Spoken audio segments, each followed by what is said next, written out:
welcome po sa ating house tour. Actually, i-visit po natin yung this is around 60 to 70% po ng structure, no? So, titingnan natin before pa siya ma-finish para ma-compare po natin yung before and after, no? Pag na-finish na po yung bahay. Sige, let's go.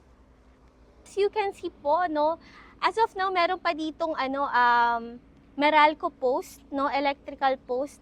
Pero ito ay ongoing process na, i-remove po ito. So, para mas maganda talaga yung frontage ng ating bahay. So, ongoing process na yan. So, hopefully, once matapos at ma-finish po yung bahay, wala na po itong electrical post na ito. Okay, sige. First, dito muna tayo. So, ito po yung magiging harapan po ng ating bahay. This will be the parking area, no? So, yung parking area po natin, this is around 7 meters ang lapad. And doon po sa parking area, hindi lang tayo makadaan ngayon. Meron po doong access going to swimming pool and service area. So mamaya ipapakita po natin yan, okay? This will be our main door. Ayan, okay? So ito po ang magiging main door natin. Then, okay, so pagpasok po natin, makikita nyo, no? Tayo po ay naka-open layout. Okay, so unang-unang pong bubungat sa inyo itong ating living area. Ayan. And ito naman yung stairs going to the second floor. So ayan, sige, go. Ito po yung magiging, dito ilalagay yung mga TV rack, ganyan. Tapos doon ang pwesto ng ating sofa, no? Okay. And here, ito hindi lang masyado makita as of now kasi may mga gamit, pero ayan, open lang yan siya. And meron po dito, makikita ba? Yung ating bar counter. Alright? So, kita ba? Mapapakita mo yung bar counter? Ayan. Yeah. Pero as of now, kung mag-check nyo po, ayan, nag-i-start na silang magkisame. Okay, ito po yung magiging ating maliit na stock room. No? And this will be our powder room and may toilet and bath na rin po siya. So, diyan po yung access door natin from the parking.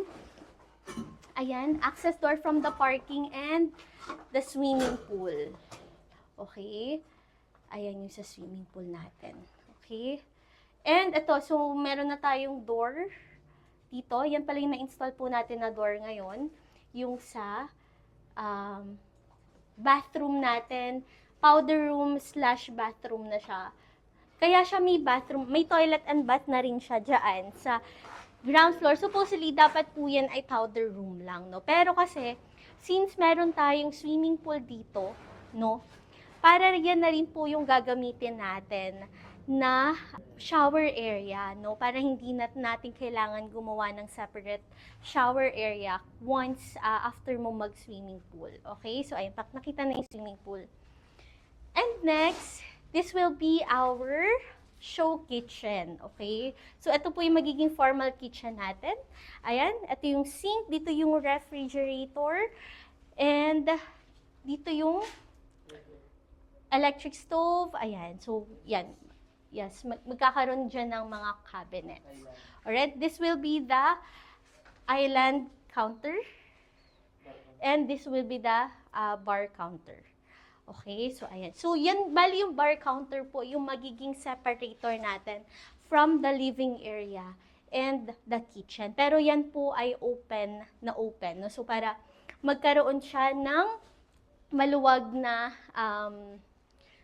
basta maaliwala sa paningin kapag open layout. So ito po ay magiging, ito po ay magiging salamin din, sliding door, no? Para kahit ito yung dining natin, okay? Sa dining area natin, matatanaw natin po yung sa swimming pool. And yan po ay sliding door. So, kapag kumakain, may parties, no, pwedeng i-open yan para diretso swimming pool. Ito din, another access here. Ayan, so maglalagay ako dito ng parang lanay area, no? So, pwede kapag merienda, ayan, pwede kayo mag-relax dito. Pwede rin ditong kumain kasi that will be our formal, pakita mo yung sa formal dining.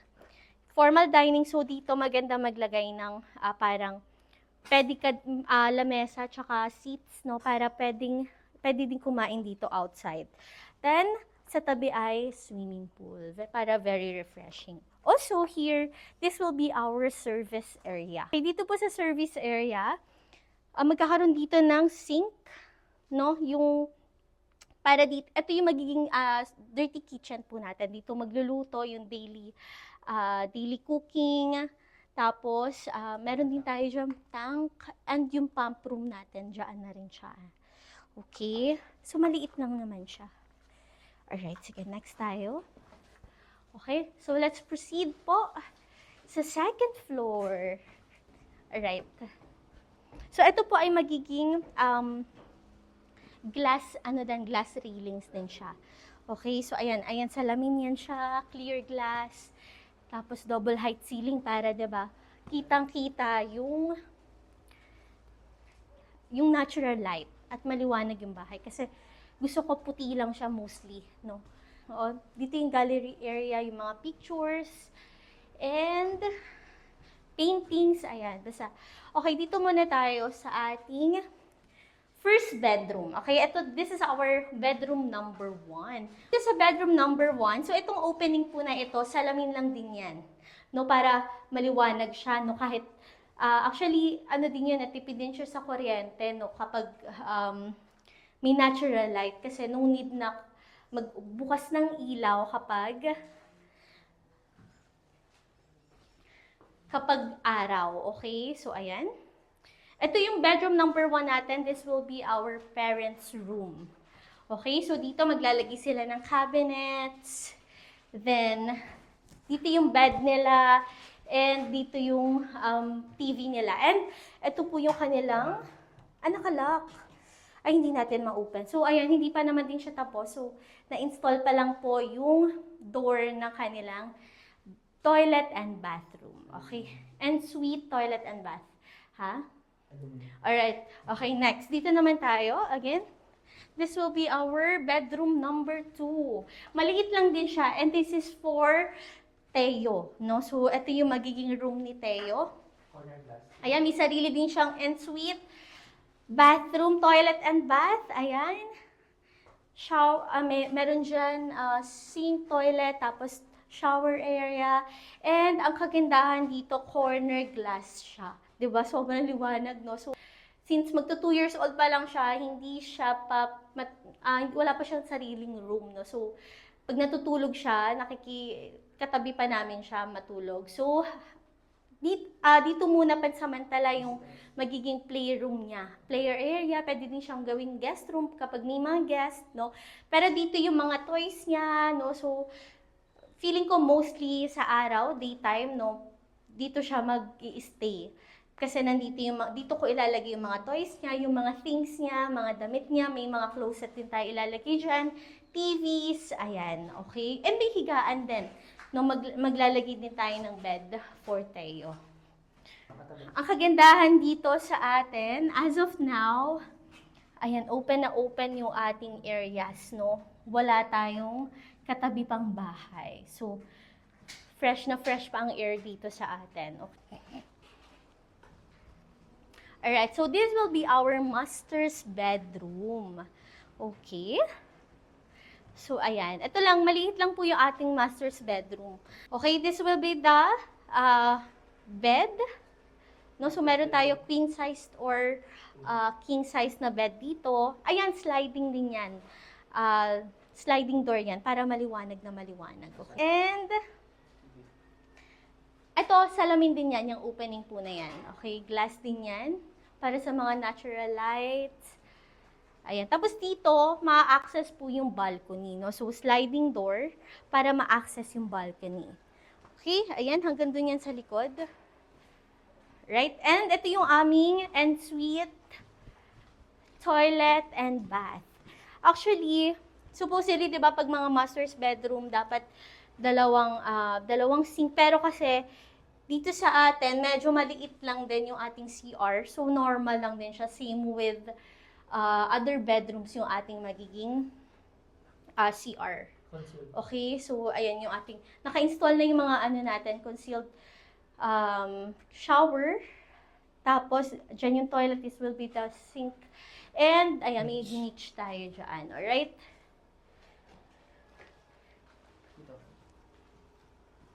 Okay, here naman, so ayan, meron tayo dito, glass railings. Tapos, ayan, may view din tayo magiging view tayo ng swimming pool, no? So, pag lumabas tayo dito sa umaga, no, masarap dyan din stay. Right? Okay. Okay, labas na tayo. And here, so dito, this will be the common access for our balcony, no? So, syempre, para hindi na nila kailangan, kung gusto nilang pumunta ng balcony, no need nang pumasok ng master's bedroom. You can access the balcony here, no, dito. So, ayan, may door din dito. And ayan yung ating magiging view. So, kung makikita nyo yung aming, oo, yan. Napakalaki ng kalsada. Yung road. Yung road. Okay. Okay, let's go to our third floor. Okay. Okay, still this will, ito high ano pa rin siya, glass pa rin. And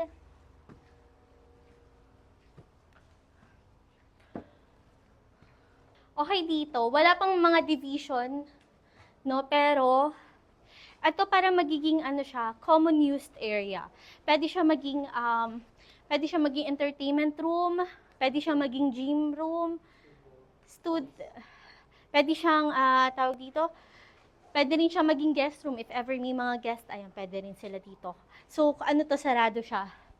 Okay, so aircon din to. So makikita nyo, no, ang ganda dito lalo na kapag hapon, paggabi, ayan, makikita ba yung view? Tanghaling tapat kasi kaya ayan. Pero ang ganda dyan, grabe yung view natin. Okay? Nakikita mo yung Metro Manila. Yeah, oo. Sobrang ganda dito, lalo na paggabi. Okay. Here naman, meron dito isang another bedroom. Bedroom number 4. Oh, 4. Bali, 4 na bedroom siya. May bedroom number 4 dito. So, ang plan dito, pwedeng maging stock room. Ayan, so magkakaroon din yan ng division. Pakita mo yung bakal. Stock room / studio ni Chester. Okay? Okay? And, saan ang daanan? Okay. Ato, meron din tayong CR dito, no? So, meron na tayo ditong toilet. Parang powder room, no? May toilet siya, tsaka may sink siya. So, if ever may aakyat dito, may magme-merienda, afternoon tea, afternoon tea, or sa gabi, kung may mga events like, for example, Christmas Eve, New Year, at gusto dito sa taas, no? Pag fireworks, ganyan.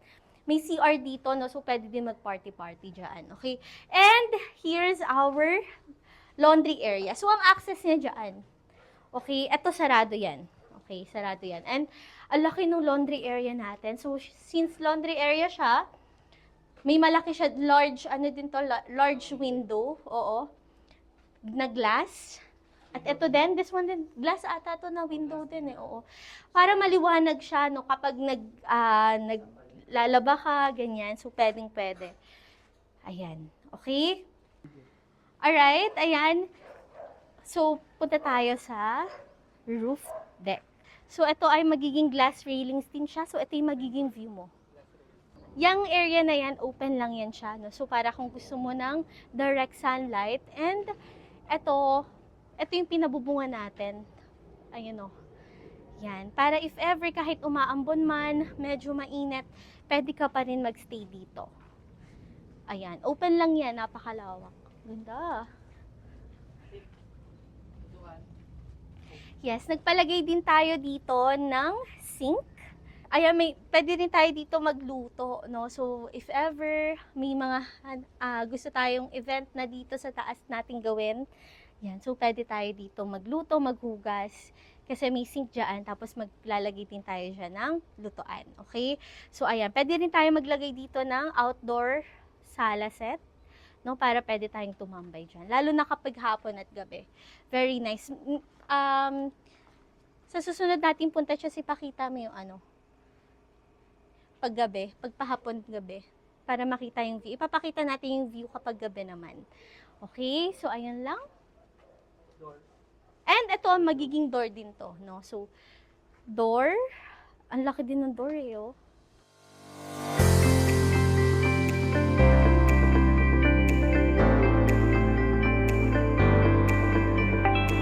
Alright, so natapos na natin yung ating house tour. Ayan, nailibot namin kayo from the ground, second and third. So, pinakita natin sa inyo yung structure, no? So, excited na tayo na matapos na ito, no? So, ang pinaka-target talaga dapat natin na matapos yung bahay, no?